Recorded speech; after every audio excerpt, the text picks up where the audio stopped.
morning students, it is video number 12 of chapter light reflection and refraction class 10th, and today we study ray diagram for convex mirrors. So let's start.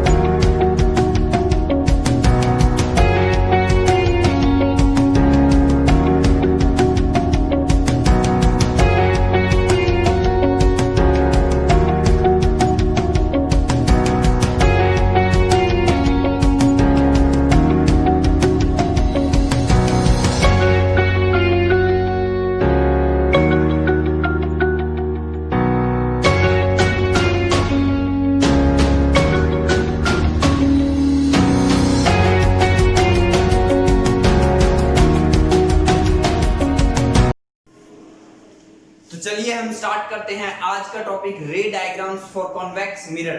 अब convex mirror के बारे में हमने एक discussion पहले कर चुके हैं, वो क्या कि कॉन्वेक्स मिरर जो इमेज बनाता है उसकी नेचर ऑलवेज फिक्स्ड होती है। इस बात से कोई फर्क नहीं पड़ता ऑब्जेक्ट को आप उस कॉन्वेक्स मिरर के सामने कितनी दूर या कितनी पास रखते हो, और वो नेचर ये है। जो इमेज बनाता है कॉन्वेक्स मिरर वो हमेशा वर्चुअल होती है, इरेक्ट होती है और डिमिनिश्ड होती है। हर सिचुएशन में आप ऑब्जेक्ट को कहीं भी रख के देख लेना। अभी यहाँ हम दो डायग्राम की हेल्प से इसको ट्राई करेंगे। आप अपने कॉपी में चाहो तो कहीं और भी रख के ऑब्जेक्ट को ट्राई कर सकते हो, हमेशा यही नेचर आएगा। अभी हम इसको प्रूव भी करेंगे with the help of two ray diagram. अब याद करो कॉन्केव मिरर के रे डायग्राम जो हमने वीडियो नंबर 11 में डिस्कस किए थे, तो हमें उसकी एक टेबल लर्न करनी पड़ती थी जिसके अंदर 6 केसेस होते थे, है ना। वो क्या क्यों थे? क्योंकि जो कॉन्केव मिरर के अंदर इमेज बनती है उसकी नेचर फिक्स नहीं होती है। वो रियल भी बना सकता है, वर्चुअल भी बना सकता है, इरेक्ट भी बना सकता है, इन्वर्टेड भी बना सकता है, सेम साइज की भी बना सकता है, लार्जर देन ऑब्जेक्ट भी बना सकता है, स्मॉलर देन ऑब्जेक्ट भी बना सकता है। तो वहां पर इमेज की नेचर फिक्स नहीं थी। किसके केस में? कॉन्केव मिरर के केस में। तो इसीलिए वहां पर हमें 6 जो ऑप्शन थे कि ऑब्जेक्ट को कहां पर रखेंगे तो इमेज कहां पर बनेगी, वो लर्न करना जरूरी था। टेबल लर्न करवाई थी मैंने, अगर आपको याद हो। बट यहाँ कॉन्वेक्स मिरर के केस में हमें टेबल लर्न करने की जरूरत नहीं है। क्यों नहीं है? इसलिए नहीं है क्योंकि कॉन्वेक्स मिरर के सामने आप कहीं पर भी ऑब्जेक्ट रख लेना, वो हमेशा हर सिचुएशन में यही इमेज बनाएगा, वर्चुअल, इरेक्ट और डिमिनिश्ड। तो हम स्टार्ट करते हैं फर्स्ट केस। ये क्या है हमारा कॉन्वेक्स मिरर।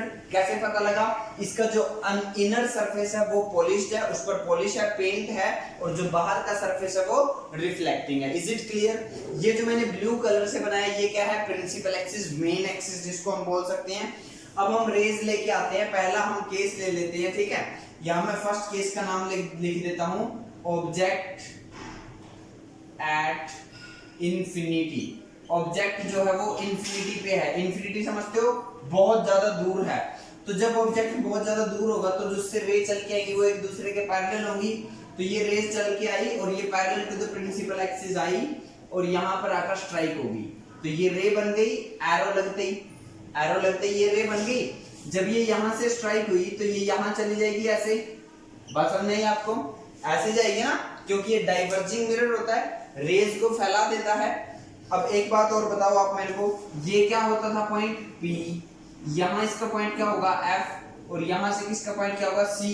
मैं फिर से वही बात, की पॉइंट क्या है रे डायग्राम को सही बनाने का? वो ये कि जितना गैप PF होगा उतना ही गैप F और C के बीच में लेना है। बस ये गैप अगर आपने कम ज्यादा लिया तो आपका डायग्राम ऑटोमेटिकली गलत हो जाएगा, और अगर आपने ये गैप इक्वल लिया तो ऑटोमेटिकली आपका डायग्राम सही बनता चला जाएगा। तो ये बन गया। अब यहाँ पर कोई पर्सन होगा, उस पर्सन की यहाँ पर क्या होगी? आईज। उसकी आईज में ये रे जाएगी। उसे क्या लगेगा? उसे लगेगा कि ये रे जो है कहां से आई थी? ये रे फोकस से आई थी। देखो यही तो रूल था। रूल क्या था कि जब ray parallel to the principal axis आती है तो वो फोकस से जाती है। किसके केस में? कॉन्केव मिरर के केस में। और इसके केस में हम क्या बोलेंगे कि जब ray parallel to the principal axis है वो हमें फोकस से जाती हुई नजर आती है। बस नहीं, सिर्फ इतना सा डिफरेंस है, रूल वही है। क्या कि जब ray parallel to the principal axis आती है तो वो कहां से जाती है? फोकस से। तो सही आया। अब हमें इमेज बनाने के लिए कम से कम कितनी रेज चाहिए? 2 रेज। तो एक सेकंड रेज और ले लेते हैं, वो भी आएगी parallel to the principal axis आएगी और इससे ऐसे स्ट्राइक करेगी, स्ट्राइक करके कहां जाएगी ऐसे, यहाँ पे कोई पर्सन होगा वो रिट्रेस करेगा तो ये ऐसे उसे यहाँ से नजर आएगी। तो दोनों इमेज, दोनों रे यहाँ पर मिल गई और यहाँ पर क्या बन गई इमेज, आई फॉर इमेज। तो इमेज कहाँ बनी, फोकस पर। इमेज कहाँ पर बनी, फोकस पर। तो देखो जब ऑब्जेक्ट इंफिनिटी पे था तो इमेज कहाँ बनी, फोकस पर। ये बिल्कुल वैसा सा ही रूल है जो कॉनकेव मिरर के केस में था। अब मैं नेचर को आपको एक्सप्लेन करता हूँ। देखो रेज सच में नहीं मिली, हमने डॉटेड पीछे लेके गए और फिर जाके मिली है।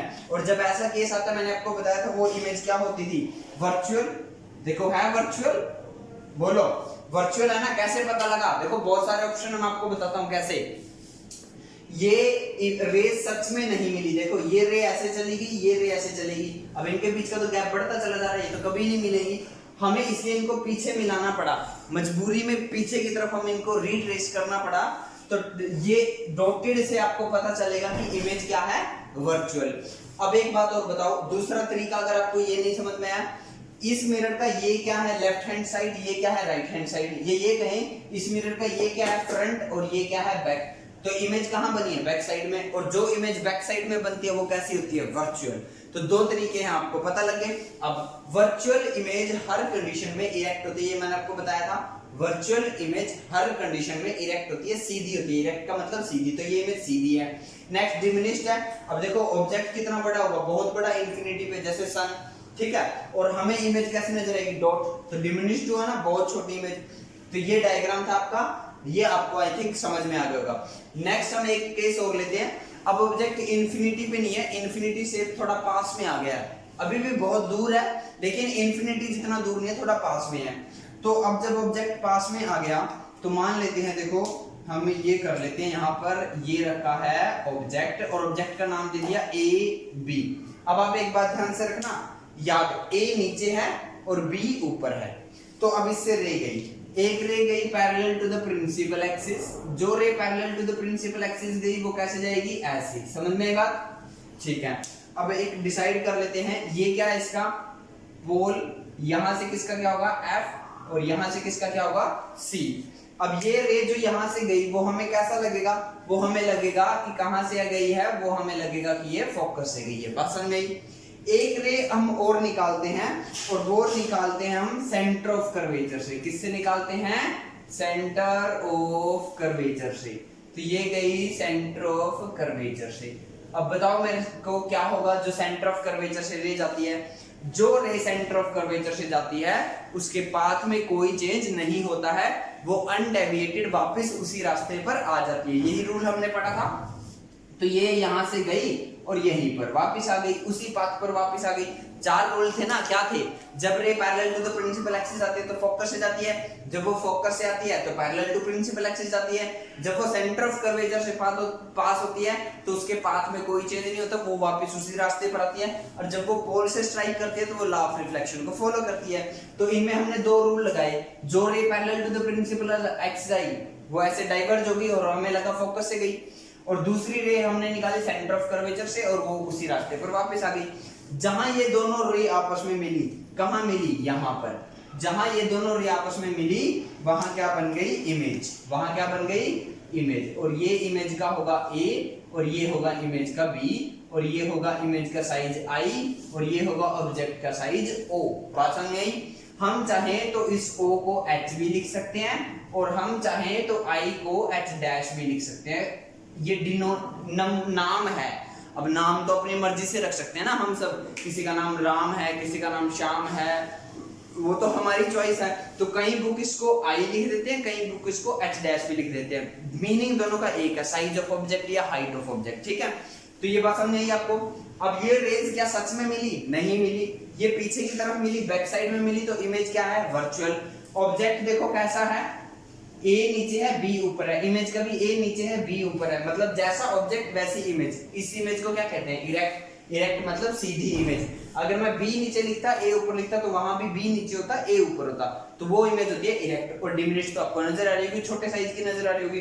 तो अब आपको घर पे क्या करना है, अपनी कॉपी में इस ऑब्जेक्ट को कितना मर्जी पास रख के देख लो, कितना मर्जी दूर रख के देख लेना, और आप डायग्राम बनाने की ट्राई करना। इमेज हमेशा यही रहेगी, क्या? Virtual, erect and diminished. इसीलिए कॉन्वेक्स मिरर के द्वारा जो इमेज बनती है वो हमेशा फिक्स नेचर की होती है, इसीलिए हम इसमें कोई टेबल लर्न करने की जरूरत नहीं है। इसीलिए जब एग्जाम में इसके न्यूमेरिकल आते हैं तो आपको कोई हिंट नहीं दिया जाता। अब मैं आपको यू वी एफ वगैरह सब कुछ बता देता हूं, कौन सा पॉजिटिव है कौन सा नेगेटिव है। तो देखो, हर एक डिस्टेंस हमें पोल से मेजर करनी होती है। जो हाइट प्रिंसिपल एक्सिस से ऊपर होती है वो पॉजिटिव होती है, जो हाइट प्रिंसिपल एक्सिस से नीचे होती है वो नेगेटिव होती है। तो h तो हर कंडीशन में पॉजिटिव होगा, तो मैं यहां लिख देता हूं h क्या आएगा? पॉजिटिव। जो h डैश आएगा वो यहाँ पर अभी उसकी जरूरत नहीं है, पॉइंट साइज है, हाइट ही नहीं है, कुछ पॉइंट की थोड़ी हाइट थोड़ी होती है कुछ भी, तो उसको रिमूव कर देते हैं हम, ठीक है। अब आते हैं हम फोकल लेंथ पर। तो फोकल लेंथ देखो, यहां से यहां ऐसे मेजर होगी ना, पीएफ को तो ही बोलेंगे फोकल लेंथ, बात समझ में आई? अब देखो इंसिडेंट रे कहां से कहां जा रही है? लेफ्ट हैंड साइड से राइट हैंड साइड, और हम जब पीएफ को मेजर करते हैं तो हम कहां से कहां जा रहे हैं? पीएफ, लेफ्ट हैंड साइड से राइट हैंड साइड, तो फोकल लेंथ क्या आ गई? पॉजिटिव। अगर फोकल लेंथ पॉजिटिव है तो पीसी जो आर के बराबर होता है वो भी क्या होगा?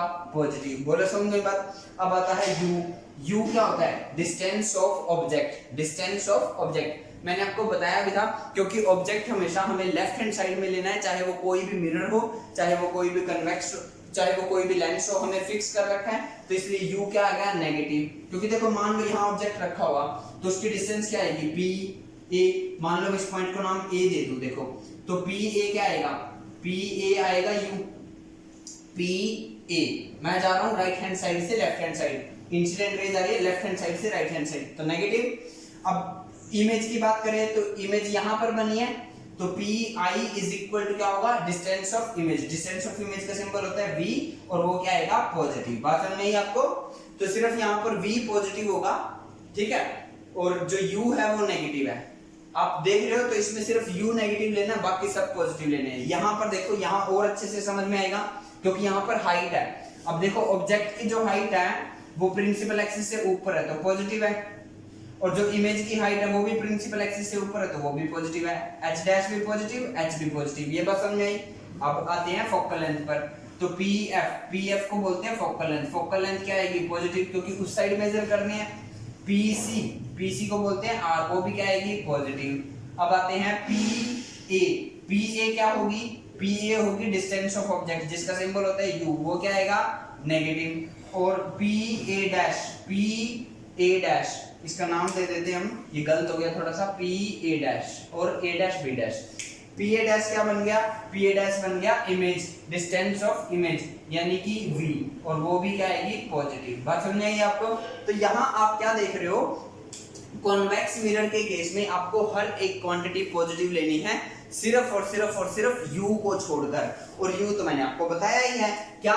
u is always negative. सिर्फ इस केस में नहीं, सिर्फ कॉन्वेक्स मिरर के केस में नहीं, कॉन्केव मिरर के केस में भी u नेगेटिव, प्लेन मिरर के केस में भी u नेगेटिव। अब जब आगे हम इस चैप्टर में दो लेंस पढ़ेंगे उनमें भी u नेगेटिव। तो u तो हर सिचुएशन में नेगेटिव ही लेना है। अगर आपको गिवन है तो नेगेटिव लेना है, अगर आपको निकालना है तो नेगेटिव आंसर आना चाहिए u का, और बाकी सब क्वांटिटी आपको क्या लेनी है? पॉजिटिव। इसलिए इस कॉन्वेक्स मिरर के न्यूमेरिकल में आपको कोई भी कभी भी हिंट नहीं मिलेगा। सो आई होप आपको इसी के साथ इसके रे डायग्राम क्लियर होंगे। आज के इस वीडियो में इतना ही। जल्दी से वीडियो को पॉज करो, स्क्रीनशॉट लो, कॉपी में नोट करो। Thank you.